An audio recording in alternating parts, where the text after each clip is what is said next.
जय शिवराय. आंबेगाव तालुक्यातल्या एका अंगणवाडी सेविकेने रेश्मा पारधी यांनी शालेय पोषण आहाराच्या संदर्भामध्ये एक व्हिडिओ सोशल मीडियावर पोस्ट केला आणि त्यांनी सोशल मीडियावर हा व्हिडिओ पोस्ट केला म्हणून त्यांच्यावर निलंबनाची कारवाई करण्यात आली. खरं तर ही निलंबनाची कारवाई निषेधार्ह आहे. चोर सोडून संन्याशाला फाशी देण्याचा हा प्रकार आहे आणि अशी कारवाई करणाऱ्यांनी आधी 11 शिट्ट्या देऊन जे हरभरे, वाटाणे आणि काबुली चणे शिजत नाहीत ना ते आधी खाऊन दाखवावे.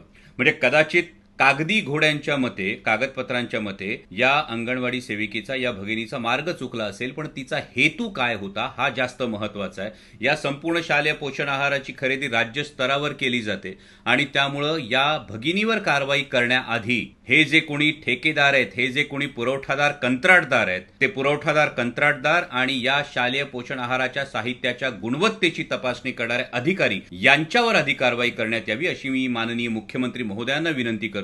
आणि मग त्यानंतर हे जे काही शिस्तभंग आणि इतर जे कागदी घोडे आहेत हे त्यानंतर नाचवावेत अशी माझी कळकळीची विनंती आहे. कारण काल सुद्धा जुन्नर तालुक्यामध्ये काळवाडी इथल्या शाळेच्या पोषण आहाराच्या संदर्भात तक्रारी होत्या. शालेय शिक्षण समितीची बैठक सुरू होती आणि जेव्हा माल सप्लाय करणारा टेम्पो तिथे आला तेव्हा ग्रामस्थांनी या टेम्पोतल्या साहित्याची तपासणी केली. त्यातली हळद आणि मिरची पावडर यामध्ये भेसळ असल्याचं ग्रामस्थांच्या निदर्शनास आलं आणि ग्रामस्थांनी अजूनही तो टेम्पो पकडून ठेवलेला आहे. जर राज्यात ठिकठिकाणी या गोष्टी होत असतील तर नेमकं या भ्रष्टाचाराला कोण पाठीशी घालतंय, याच्यात कुणाचे नेमके हात गुंतलेले आहेत, कुणाचे हितसंबंध गुंतलेले आहेत याची माननीय मुख्यमंत्री महोदयांनी सखोल चौकशी करावी.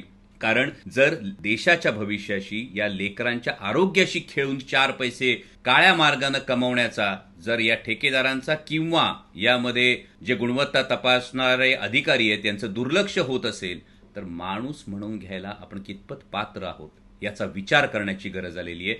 या भगिनीच्या पाठीशी आम्ही ठामपणे उभे आहोत. त्यामुळे तिच्यावरची निलंबनाची कारवाई मागे घेऊन उलट तिचा सत्कार करण्यात यावा, कारण तिने एवढ्या मोठ्या भ्रष्टाचाराला वाचा फोडलेली आहे. आणि जर या पद्धतीनं आवाज उठवणाऱ्यांचा आवाज दडपण्याचा प्रयत्न झाला तर मग या विषयात सुद्धा आंदोलनाचा पवित्रा घ्यावा लागेल. माननीय मुख्यमंत्री महोदयांना विनंती आहे की आपण जातीनं यामध्ये लक्ष घालावं आणि यामधले हे जे कोणी कंत्राटदार आहेत आणि हे जे कोणी संबंधित अधिकारी आहेत यांच्यावर कठोरात कठोर कारवाई करावी.